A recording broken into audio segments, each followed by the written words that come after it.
Lay. Sir. Yeah. Yeah. Kane is in the building. Already the show goes on all night till the morning. We dream so long. Anybody ever wonder when they would see the sun? Just remember when you come to the show goes on. Already the show goes on all night till the morning. We dream so long. Anybody ever wonder when they would see the sun? Just remember when you come to the show goes on.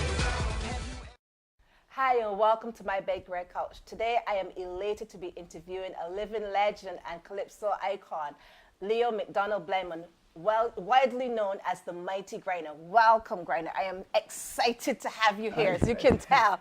I can see that. First time in a long time I get people excited. And I am They used to excited. be excited when I was winning the award march. I know I still got them excited. Even just looking at me, I got people excited. But I'm very happy to be here to have this nice little interview with you. So. Thank you. One of my first questions actually came from Chris Eno. He hooked me with this fly hairstyle, and he wanted to know if you are aware of the respect that you command and the love that people have for you, of Barbadians all over the world. Well, I knew that from the time I started to travel in 1983. Well, when I first started Calypso thing, it was just, Barbados only had about 9, 10 Calypsonians. So we had mostly to depend when we have the little Independence Ball, Queen Show, and so then you get that, and then the year passed down, nothing more happened until it is November again. So lucky enough for me that in 1968, me and a group of old men were just making some fun. I never singing this song, I just make a little thing and had this song near Ugly Grynner. Because we was playing a little cricket match, we was just singing. So while he's playing, the guy said, listen, they got some fellas up there by the mental rehearsing. I said, what are you rehearsing for, to go to the mental? They said, no, they got the Barbados Calypso Independence thing, and so on. So, man, you good enough to go up there? So a guy took me up there on his bicycle. I went to Mr. Felbrita. He says, what you want, Trinidadian guy? I said, well, you understand that I have some fellas here rehearsing for competition. What you want to do, I got, well, you have 2 songs and so on. So he said, give me your key. I said, I can't give you my key because my mother don't let me walk out with the key. So, not knowing that he meant the key of the song, And that was a hell of a joke that evening. He said, give me your key again, and he bam, bam, bam, sing a line, 2 lines. And so he said, okay, you got to go, come back tomorrow. And from tomorrow, it was history because I entered that competition in 1968. I came third to the Gabby and Romeo. I never looked back since. Awesome. To what do you attribute your popularity with your fans? I believe it's because I could associate with any and everybody. The smallest little child will be 2 years old. And speaking of popularity, I saw you performing in Melbourne, Florida, maybe a couple years ago, and you were performing with another Calypsonian. You guys came into town to perform. I think that me and the devil should have been on that show. A guy called Devil. And the love and adoration that people showed you when you were performing. You had encore after encore. People were so excited. Some of them were screaming your name, and some of them were even crying because obviously they had not seen you perform in a long time. I think that because that's the first time I've seen me out of Barbados. Yes, and actually that's the first time I'd ever seen you at all perform. I've heard you on the radio, but that's the first time I'd ever seen you perform, and it was like the best experience ever. I remember, I think I had done that show. It was Mr. Douglas at the time. I'm not sure. I think you came into town with, it was for a Barbadian organization in Melbourne, Florida. Our former Chief Judge, Mr. Douglas. Okay, awesome. Can you remember your first time on stage and what did it feel like?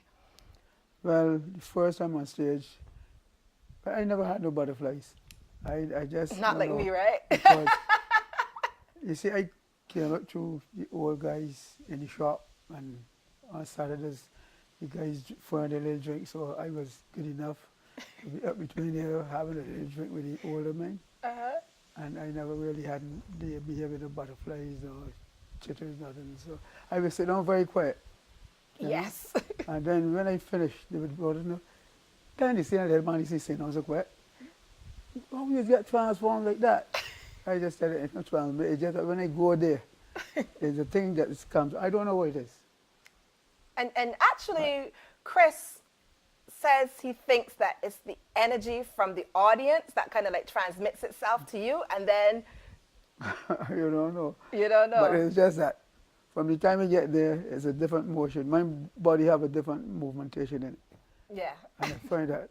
You see, and I find I'm I'm not 150% more confident in myself and better than 21 years ago. Let me see if I right. Yeah, 21 years ago. You want The reason I'm saying this is because there's 21. How long ago this? 8 and 3 is 11. 6 and 1 is 7. That's 31. 31 years ago, I used to be sleeping like this in the dressing room. And Gabby would come and wake up me and says, "Get up, man, you drunk is with the bad word. Frank, come on, you got to go and mash up this crowd." And you said, just get him a stretch.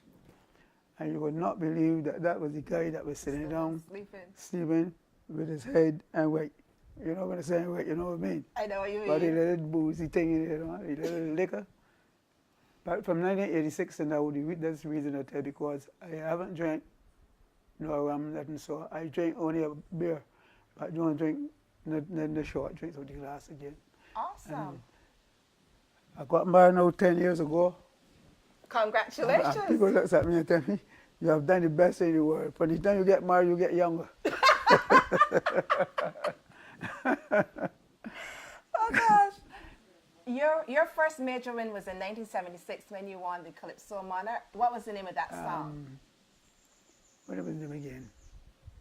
Crop Over Bacchanal. Yes, Scrap Over I Bacchanal. won that there at Culloden Farm. I was back by the Trudeaus, and those guys now live in Toronto. I was back by them at the time. Prince Cave and Trudeaus. Awesome. And what is the difference? What is it like performing on a foreign stage as opposed to performing on a local stage? Well, there's a lot of advantage because you meet people that don't know you. People in Barbados will know me, but the people that outside that don't know you, they're asking themselves, "Is that the right man?" Because here they go in the name, they're looking for a guy that's older. Oh, They're looking for a more experienced kind of figure, you know. I see. But I'm being granted to have respect in Toronto. I did Independence Ball in that place that's so cold. I did it in Calgary and next door to Calgary. And I was singing with the Trinidadian band, and they keep me over for another week to do a jig with them. That's how popular you are. That's just And how popular I did the Independence Ball in England. Now, last year was the 4th year I did it on a stretch. Oh wow, awesome. What's your best overseas gig? And why was it so special? Well, I tell you, my best overseas gig, it was Square One. Me, Square One, Lord Nelson, and some more Caribbean groups at the Water Festival in Sweden. In Sweden. Oh wow. When I come up on the stage, first time I ever sing in front of 80,000 people. Oh wow. I could get them singing "We Want More" going. Yes. And when I done, when I stand on stage, all they was holding for is more. And that was all the I could do was to go back and get it more. My next question actually comes from someone who you know, Miss Tony Norville. There's another one. Yes, and Tony wants to know, her question is that you had the formula between you and Eddie Grant really worked. Have you ever been able to tap into that energy with any other producer? And if not, why? Because you see, Eddie Grant teaches a lot. Eddie Grant teaches how to form a lyrical word instead of rambling and bring it out raw. But he taught me, Gabby, that. But one day I tell him, Eddie, I know you teaching me this thing, but I like my Bajan thing. He said, well, I can talk to Gabbert, you do what you want to do. And Eddie leave me and tell me do what you want to do. And the music coming off my tongue is a sweeter kind of taste than Gabby own. Because Gabby sing the English, but I rap with the Bajan dialect thing. Awesome. Who currently arranges and writes your music? But I still writing for myself. But you got some guys sometimes, Mighty Heron, sometimes he bring a song, he want me to say it, but after you go through the song, then you see that you got the melody may not be there, so you had to do something with the melody, and you got to fix the lyrics and so. But I still do some writing for myself.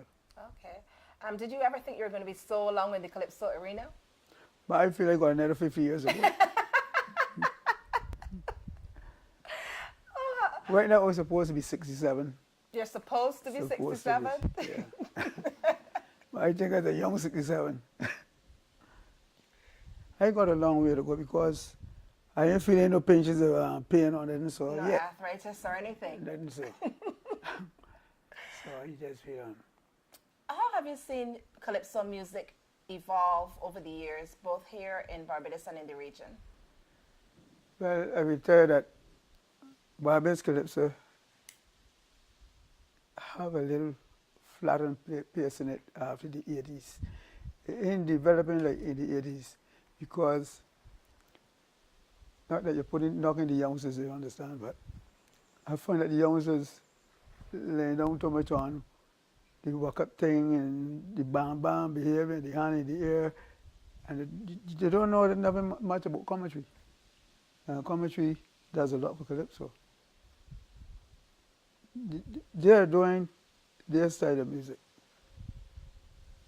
I remember going to the studio and a guy tell me, "No, Grynner, whatever you doing this year, everything going on this track." I tell you, play the track. So when he did play the track at 160 miles an hour, I tell you, what you have here, you can't fit in there. He said, well, if you can't fit in there, you got to go. I said, well, that's what you're doing, reversing. Because it don't make no sense that everybody with the same fast thing Exactly. and one rhythmic thing. I sing the same rhythm, different word, but the same rhythm. The rhythm got to be different. It does. You need some sort of variety in there. Yes, you can't do all in one batch of grass. Some people say that today's Calypso lyrics are mindless. What do you think? I don't think they're mindless, I think they're weak. You see, what we could do years ago, the guys afraid to do, the fellas afraid. No, you cannot go on the political platform and speak, but you can sing it over the song. You can use it in song, But yes. the youngsters fighting for that. The bravery, they don't have that bravery in them to do it. So they just hook up two lines together and repeat the two lines all the time. And this is a out So there. when you hear two lines, the song finish already. Wow. You know, no story, nothing. And that's the thing. There's no social commentary anymore. There's no political commentary. It's just walk up, walk up. It's just walk up, Walk walk up, up. walk up. And so that has So it's killing, it will be killing the music. Don't have me, Gabby, and Bag decide to do that. The people outside be saying, well, this is where the music comes to. right. You try to learn them that there, but they still tell you, when they're looking back, it ain't looking back. Sparrow and them can sing it. Exactly. It's like maintaining Short. the That's when them integrity can of the sing it. music. You come out of one bunch of people, you raised with one bunch of people, so you got to be with them. You go with your grandmother, you got to do what your grandmother tell you to do. Different behavior. But today everything changed. It has, and sometimes not for the better, and sometimes you see as it hasn't evolved. It's more like kind of like devolved. Yeah, the music now dropping out instead of it's the music coming in, it dropping out. Who are some of your favorite Calypsonians, and what are some of your greatest musical influences? Well, I can tell you something. One of the greatest influences I had was a guy called Lord Blakey. Lord Blakey used to stay at Brandon, down Brandon Beach at a guy called Piley that had a dance house.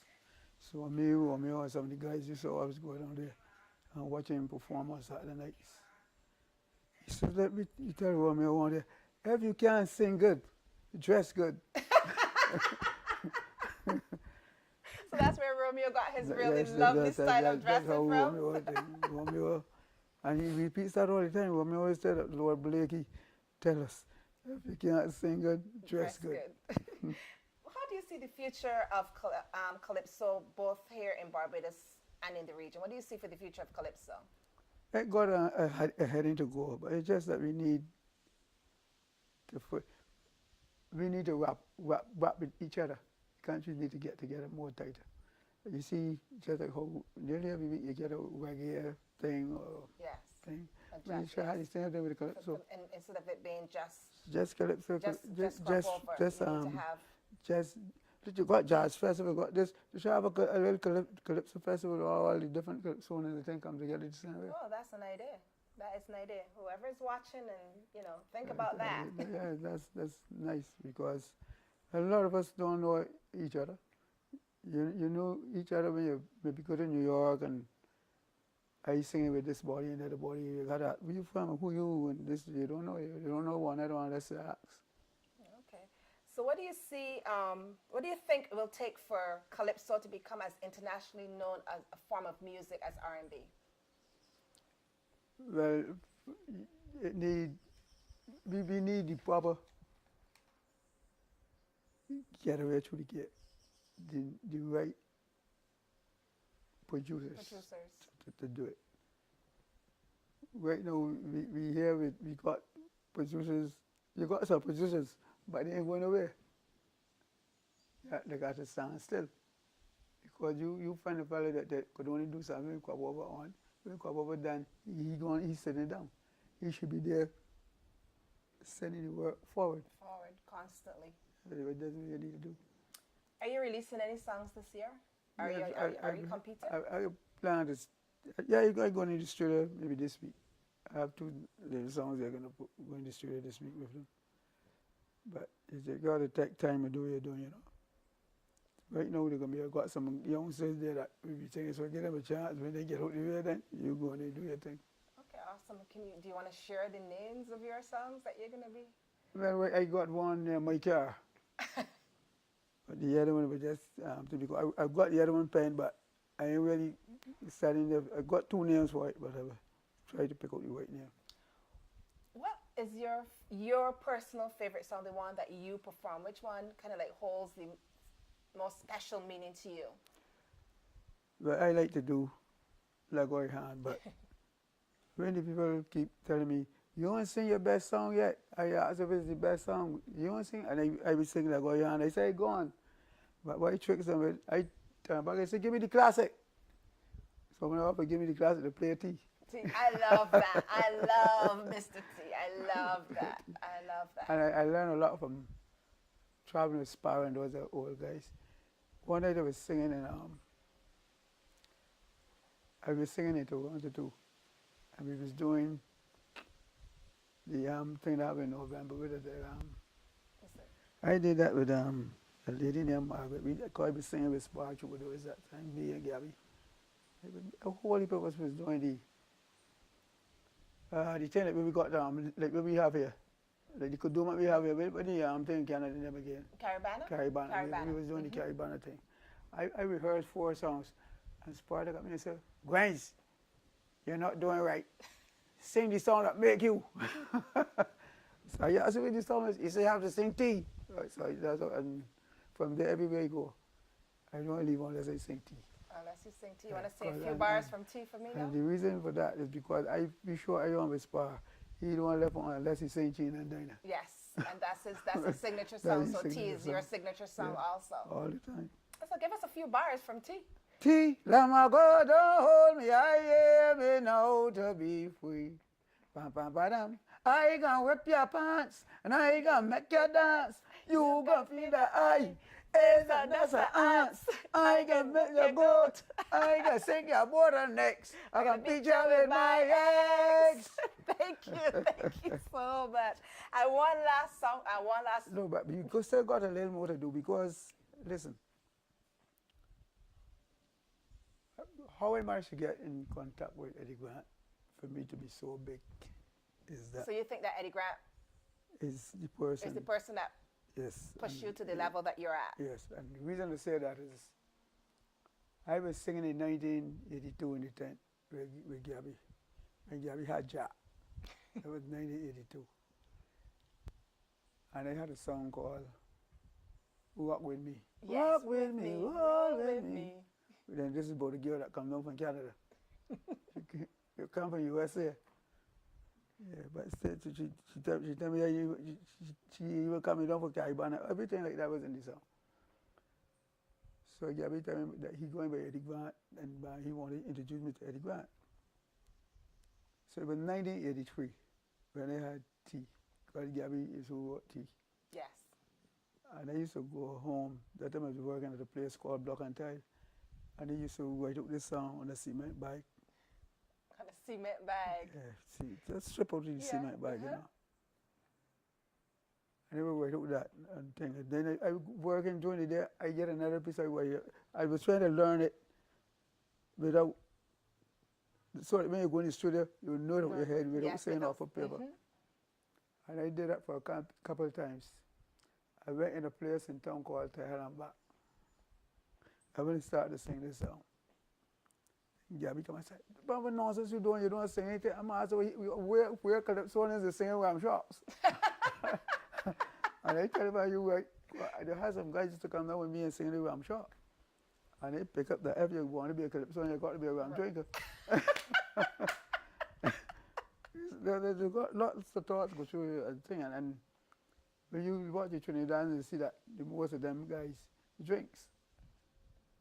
Anyhow, but going back to Mr. T thing, so when Gabby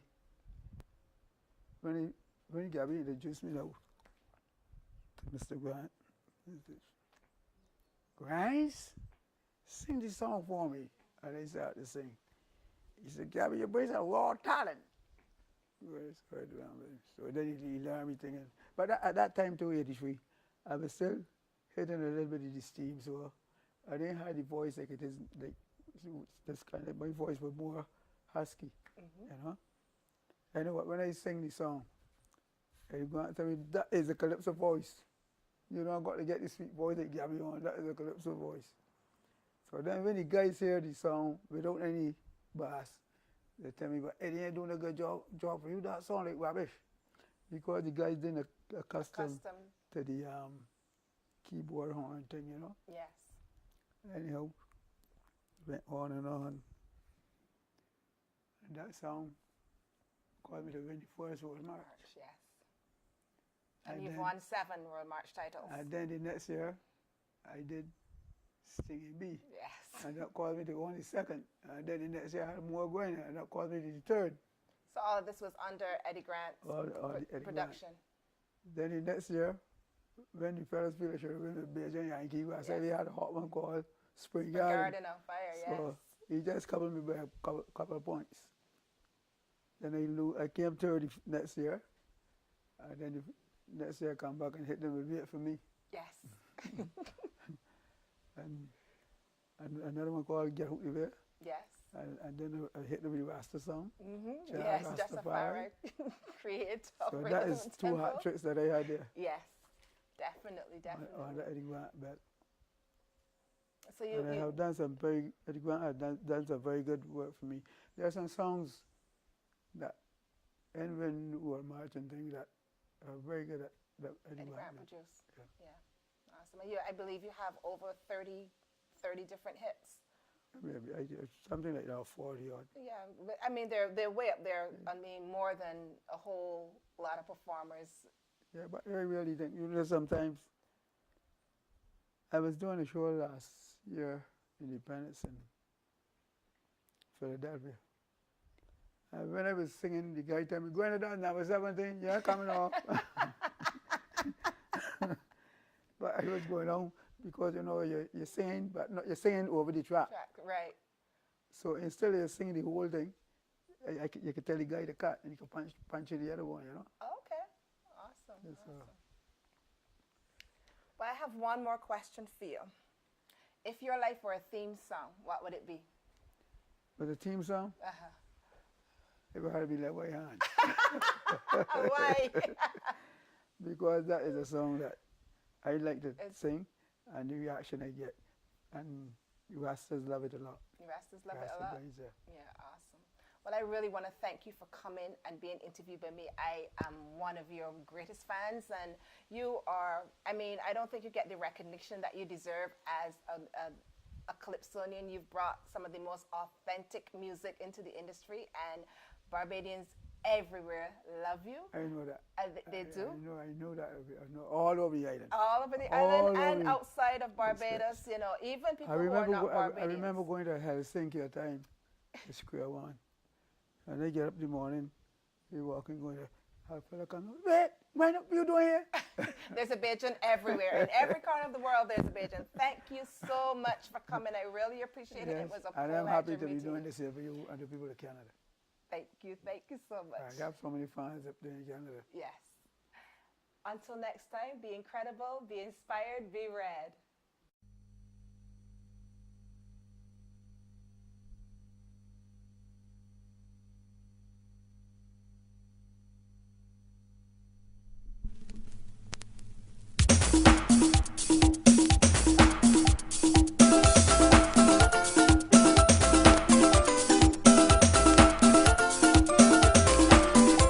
I went down to Brooklyn to spend 3 weeks vacation. And a big potato Yankee asked me to come and party.